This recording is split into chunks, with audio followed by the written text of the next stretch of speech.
करते हैं।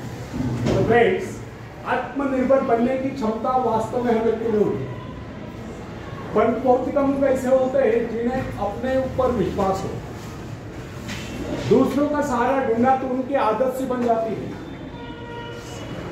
यह बात हमें कभी नहीं भूलनी चाहिए। दूसरों के सहारे चलना तो बड़ा आसान है, किंतु इससे हमारी रही सही शक्ति क्षीण हो जाती है।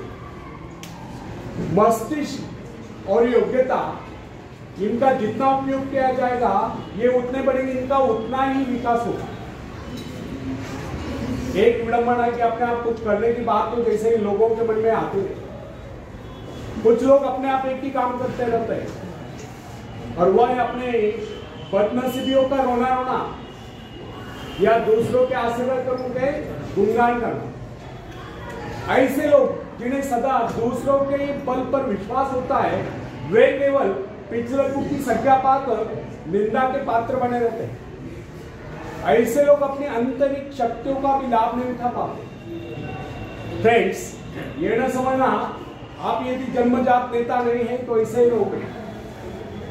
जन्मजात कौन क्या होता है? कोई महान नहीं होता, कोई वैज्ञानिक नहीं होता है, बल्कि एक अबोध बालक जन्म के बाद अपने में ऐसी शक्ति पैदा करता है जिसके सहारे वो अपने व्यक्तित्व की एक अलग पहचान बना लेता है।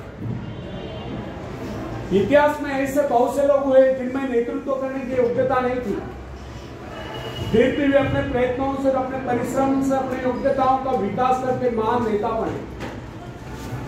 नेता वही होता है जो किसी पर निर्भर न हो, जिसमें नेतृत्व करने की क्षमता हो, जो दूसरों के विचारों का सहारा लेना आवश्यक न समझता हो, उसमें स्वयं सोचने और अपने कार्यक्रमों को स्वयं निर्धारित या कार्यान्वित करने की क्षमता होती है।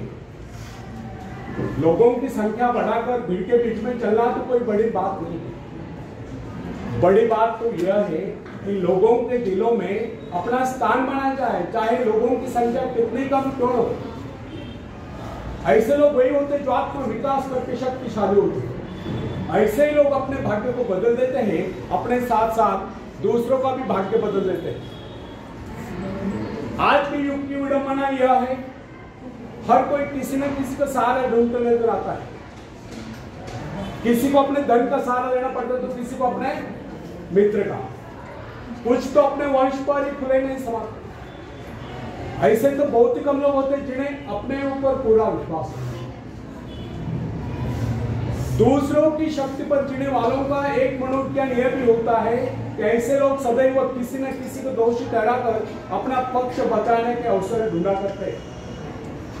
वास्तविकता यह है, इस प्रकार की आदत कायर प्रकृति की परिचय है। आत्मनिर्भर बने या आत्मनिर्भर बनने की आदत डाले। आदत का आरंभ उस समय होता है जब एक बच्चे को उसका पिता कोई विशेष कार्य करने को कहता है तो वो संतुष्ट नहीं होता, लेकिन जब वो अपने ढंग से उसी कार्य को करता है, उसे पूरा करने के लिए संघर्ष कर विजय प्राप्त करता है, तो उसके चेहरे पर खुशियों की लहरें थिरकती नजर आती है। इस प्रकार की विजय की भावना उस बालक को शक्तिशाली बनने का एहसास दिलाती है। फ्रेंड्स, आखिर में अपने बुक्स क्लोज कर दीजिए।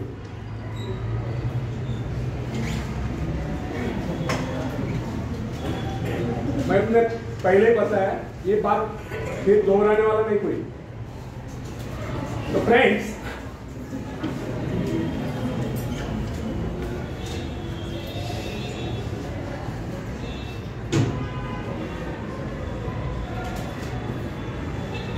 कॉलेज की शिक्षा या स्कूल की शिक्षा केवल व्यक्ति की व्यवहार कुशलता और योग्यताओं की वृद्धि नहीं करती, यह तो व्यक्ति के हाथ में औजार थमा देती है। इस औजार का सही इस्तेमाल करना आदमी को स्वयं ही सीखना पड़ता है।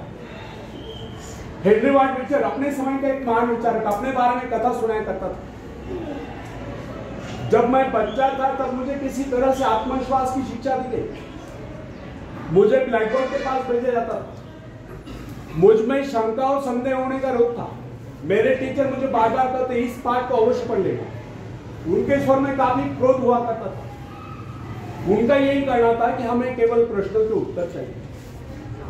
यद्यपि उन शिक्षकों का यह व्यवहार कठोर ही प्रतीत होता था, किंतु इतने सारे बच्चों को सीधी राह पर लाने के लिए उनका यह व्यवहार उचित था। और इस व्यवहार का ही नतीजा था कि 1 मास से भी कम समय में विधि ने मैं उन सभी सवालों के जवाब निकालने लगा जो मुझे सबसे कठिन लगते थे। एक दिन मुझे ब्लैक बोर्ड पर एक सवाल हल करने को कहा गया। जैसे मैंने इस सवाल को हल किया, टीचर बड़े कठोर अंदाज में बोले, बिल्कुल गलत। अब मेरे पश्चात उन्होंने किसी दूसरे छात्र को बुलाकर उसी सवाल को हल करने को कहा। उसने उसी तरीके से सवाल को हल किया जिस तरीके से मैंने किया था। मेरा उसका जवाब एक था।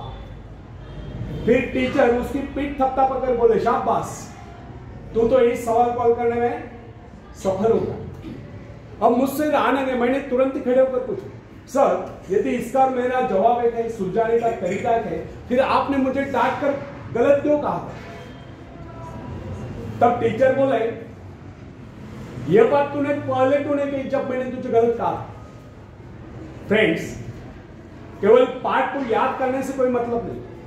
हमारे भीतर ये विश्वास होना चाहिए कि जो कुछ हमने याद किया उसे कोई काट नहीं सकता। इसे ही आत्मविश्वास कहते हैं। और जिनमें ये आत्मविश्वास होता है वही तर्क दे सकता है, वही बहस यानी कि चर्चा कर सकता है। लेकिन जिसे स्वयं अपने ऊपर ही विश्वास न हो, वो क्या तर्क करेगा?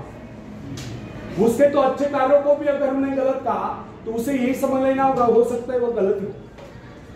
फ्रेंड्स, मनुष्य को भ्रम होता है कि अकेले काम करने से अच्छा किसी दूसरों की सहायता लेकर काम करना होगा। लेकिन अपने ऊपर विश्वास करके पूरी लगन से अगर कार्य को किया जाए तो उसमें सफल होने की आशा दोगुनी हो जाती है। हर महत्वाकांक्षा का अर्थ होता है अपनी शक्तियों का परीक्षण करना, लेकिन दूसरों की नकल करने, दूसरों पर निर्भर रहने से व्यक्ति में दुर्बलता ही तो आती है। शक्ति तो हमारे स्वयं के मेहनत करने से आती है।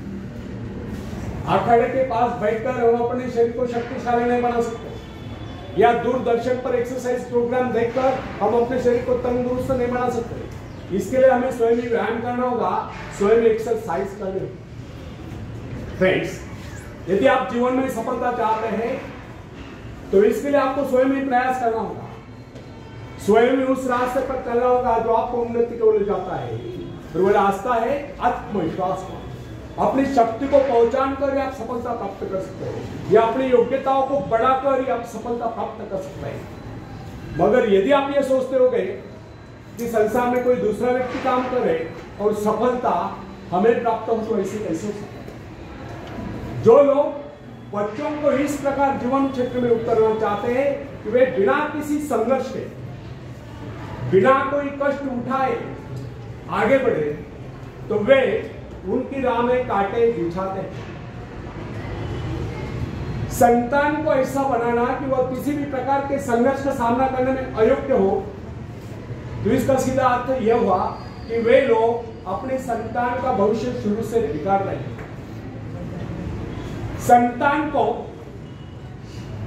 सुख और ऐश के झूले में झुलाने वाले माँ बाप संतान के सबसे बड़े दुश्मन होते हैं।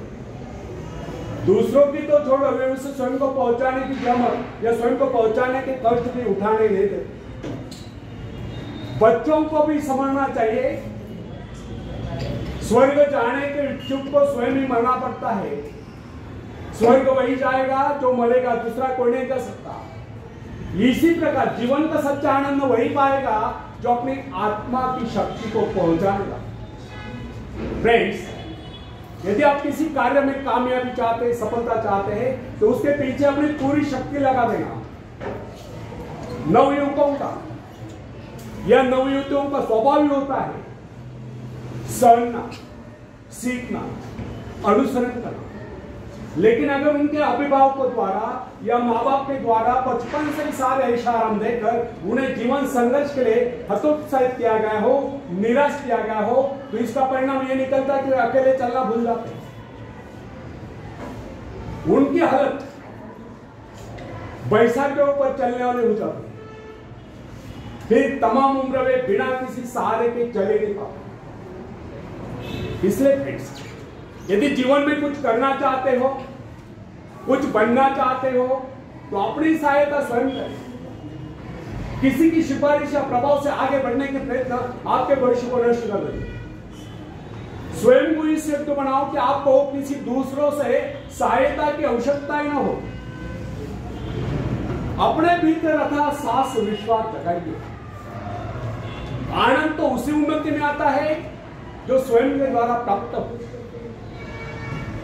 दूसरों के भरोसे उनकी सहायता से आगे बढ़कर अपने को अपंग बनाने का क्या उपाय हो सकता है? इससे तो मनुष्य की अपनी सारी शक्तियां दम तोड़ देती, अपनी बुद्धि कुंद हो जाती है। जो दूसरों की सहायता का मोहताज बना रहता है, जो अपना हाथ तक नहीं ला सकता, वो क्या कर सकता है? वो जीवन भर दूसरों का मोहताज बना रहेगा। ना उनमें आत्मविश्वास आता है, ना वे स्वयं के भरोसे आगे बढ़ पाते। उनका तो भविष्य ही अंधकार में होता है।